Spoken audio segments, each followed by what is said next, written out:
and retreat to self-imposed isolation. The right approach should be, and can only be, to find solutions together through dialogue and steer economic globalization in the correct direction. China advocates a universally beneficial and inclusive economic globalization. We are committed to building bridges, not walls. We will firmly support trade and investment liberalization and facilitation, and continue to share development opportunities with the world. We will work with all parties to create a bright future of prosperity and development where every country and every community shares the dividends of development. Second, we should firmly safeguard multilateralism and make the international economic and trade order more just and equitable. The multilateral trading system now faces the most serious challenges in years. The unilateral acts and trade deals of certain countries clearly violate the fundamental principles and rules of the WTO and severely impact the global economic and trade order. As President Xi Jinping noted, at difficult times, we must uphold our original commitment to peaceful coexistence and strengthen our confidence in win-win cooperation. Multilateralism is the right way to keep the international order stable and promote humanity's development and progress. The rules must apply equally to everyone. A handful of countries should not enjoy privileges based on their strength, and the world must not return to the law of the jungle where the strong bully the weak. Every country is entitled to defend its legitimate rights and interests. Since joining the WTO, China has strictly followed the organization's rules, earnestly fulfilled its commitments, and taken voluntary steps to contribute more.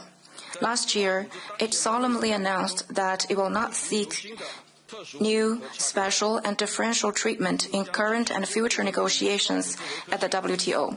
China will continue to firmly uphold the WTO-centered, rules-based multilateral trading system and firmly support the reforms of multilateral institutions, including the WTO and the IMF, with a view to enhancing the authority, effectiveness, and inclusiveness of the multilateral trading system and increasing the representation of the Global South and developing countries. China is glad to see countries reaching trade agreements that are mutually beneficial, but these agreements should comply with WTO rules and not undermine the interests of third parties. Third, we should pursue win-win cooperation, work together to make the pie bigger, and jointly resolve development issues. Currently, world economic growth is lacking momentum. The IMF forecasts global growth of 3.1% for 2026, which is below the pre-COVID average of 3.7%. What is more worrying is that unfairness continues to grow and sustainable development is facing severe challenges. According to a UN report, 2/3 of the Sustainable Development Goals will not be met by 2030. The pursuit of development should not be a you-lose-I-win zero-sum game. Rather, every party should play its part and get its fair share. Making the pie bigger together is more important than fighting for the pie, and solving problems together is more effective than blaming each other. China is committed to fostering common prosperity with its trading partners through its own development and making the pie bigger for global economy and trade. We never seek trade surplus. On top of being the world's factory, we hope to be the world's market too. However, in many cases, when China wants to buy, others don't want to sell. Trade issues often become security hurdles. On the other hand, services now account for 2/3 of global GDP. China has recorded a large deficit in its services trade over the long term, but it never feels being taken advantage of. We will give full play to our supersized market, step up our efforts to expand import and strengthen industrial cooperation so that countries can better share in China's opportunities. Fourth, we should uphold mutual respect and equal-footed consultation and manage differences and solve problems through dialogue. Last year, economic and trade relations between China and the United States went through some ups and downs. Guided by the common understandings of the two presidents, from their meeting in Busan and 4 phone calls, Chinese and U.S. teams had 5 rounds of consultation and economic trade issues. Following the principles of mutual respect, peaceful coexistence, and win-win cooperation, they properly handled some outstanding issues and kept the economic and trade relationship generally stable. Facts have demonstrated once again that China and the United States will gain from cooperation and lose from confrontation, and that they should and can help each other succeed and prosper together. The trade talks also showed that as long as the two sides engage in equal-footed consultation and work in the same direction, there will always be more solutions than problems. To be frank, it's normal for countries with different social systems, stages of development, histories, and cultures to encounter divergences and frictions as they develop and interact. But sometimes these are merely misunderstandings. The key is to uphold the spirit of equality, respect, and mutual benefit, build trust through dialogue, and resolve disputes through consultation. Instead of looking for answers from confrontation or antagonism, we must find a way out through communication and consultation and explore the path of win-win and all-win. China is a trading partner, not a rival for other countries. And China's development presents an opportunity, not a threat, to the world's economy. When it comes to differences and misunderstandings in international economic and trade cooperation, China calls for equal consultation to enhance mutual trust, bridge differences, and solve problems. Ladies and gentlemen, friends, over the past 5 years, the Chinese economy has made steady progress.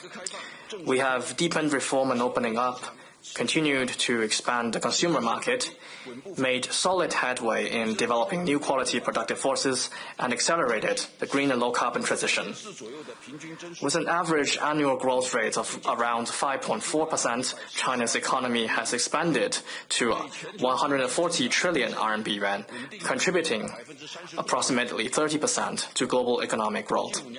Over the past 5 years, China has imported over $15 trillion worth of goods and services.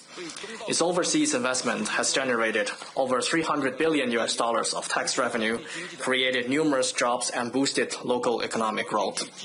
The Chinese economy is on solid foundations, demonstrating advantages in many areas, strong resilience, and great potential. China's development has been achieved mainly through reform, opening up, and innovation, rather than so-called government subsidies. Admittedly, we do face some old and new problems and challenges, but they are predominantly the growing pains of our development and transition, and we are working hard on them, and we are fully confident and capable of tackling all kinds of risks and challenges. Last October, the 20th Central Committee of the Communist Party of China held its 4th plenary session and adopted the recommendations for the 15th Five-Year Plan, laying out the top-level design and strategic blueprint for China's economic and social development in the next 5 years. China will further apply the new development philosophy of innovative, coordinated, green, open, and shared development put forward by President Xi Jinping, work faster to foster a new development paradigm with domestic circulation as the mainstay and domestic and international circulations reinforcing each other. Fully tap into the potential of our supersized market with 1.4 billion people and strive for new progress in high-quality development. We will improve our market rules and institutional safeguards and provide more opportunities for all other countries. China will actively expand domestic demand and share with the world the opportunities in its vast market. Currently, China is the world's second largest consumer market, and in many segments, it is already the largest one. But its per capita consumer spending is still below that of developed economies. As China's middle income group continues to grow, there will be more and more diverse needs for higher quality of life, which means immense potential for consumption. China has put domestic demand on top of its economic agenda this year and is working faster on an income growth plan for both urban and rural residents to vigorously boost consumption and make itself a consumption powerhouse on top of a manufacturing powerhouse. China will continuously promote investment in both physical assets and in human capital, actively expand investment and consumption in such areas as education, medical services, and elderly care, and create more space for consumption. We will continue to host events such as the China International Import Expo, further expand import, and encourage more quality products across the globe to enter the Chinese market. We encourage businesses from around the world to seize the opportunities presented by our expanding domestic demand, provide more and better products and services, and further explore China's consumer market so as to gain a head start in the fierce international competition. China will steadfastly expand opening up and share with the world the opportunities from its high standard opening up. Reform and opening up is China's fundamental state policy. China will open its door still wider to the world. China will actively expand voluntary opening up, align with high standard international economic and trade rules, expand market access and open more areas, particularly in the service sector, and step up our efforts to attract and utilize foreign investment. China will continue to foster a market-oriented, law-based and world-class business environment, provide equal treatment for both domestic and foreign enterprises, and make the demand list of businesses a service list of the government. Should foreign enterprises encounter any problems in China, please do not hesitate to inform us and we will actively address them. China is committed to deepening international industrial specialization and collaboration, keeping global industrial and supply chains secure and stable, and building a global market of shared benefits. We welcome foreign enterprises to invest in China and share in China's opportunities. We also hope governments of other countries can provide a fair, non-discriminatory, transparent, and predictable investment environment for Chinese enterprises. China will accelerate sci-tech innovation and share with the world the opportunities from its innovation-driven development. The latest round of technological revolution and industrial transformation is unfolding at a faster pace, creating new historical opportunities. Innovation is an essential engine for China's high-quality economic development, and Chinese modernization must be underpinned by modernization in science and technology. Currently, China has the biggest number of researchers and international patent applications. There are diverse scenarios for application and a sound environment for innovation. And now AI is empowering various sectors. China will continue to promote full integration between technological and industrial innovation, strengthen the protection and application of intellectual property rights, and stimulate the vitality of all innovators. Scientific and technological progress cannot be achieved without international cooperation, and innovation brings both opportunities and risks. China is ready to work with all other countries in the spirit of openness and cooperation to advance sci-tech innovation, empower the world economy, and address global challenges in such areas as AI governance.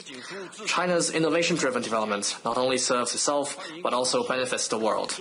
We welcome companies from around the world to deepen cooperation with China on innovation and sharing the opportunities presented by innovation-driven development.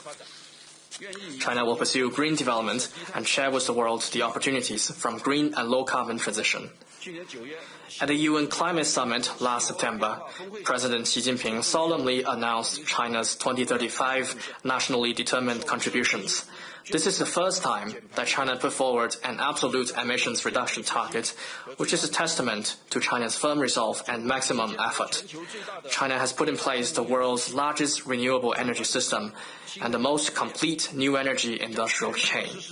We will control both the total amount and intensity of carbon emissions across the board and strive to achieve carbon peaking before 2030 and carbon neutrality before 2060.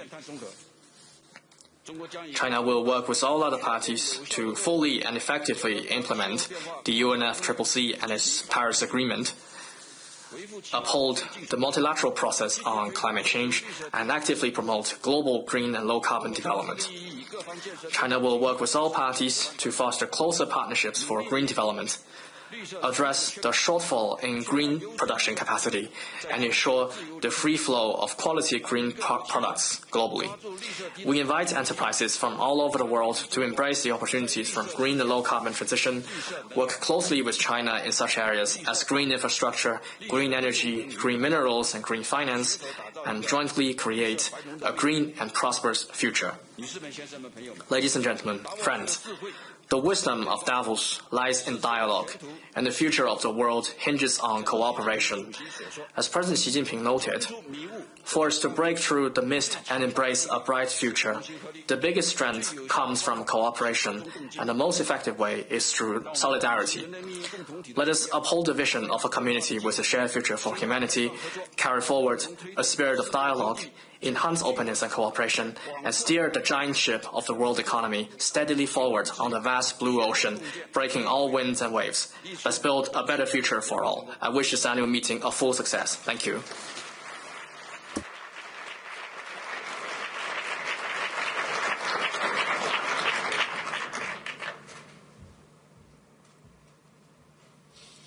So, Vice Premier He, I really appreciated your words. The wisdom of Davos is dialogue. You underlined also strongly the importance of a win-win approach.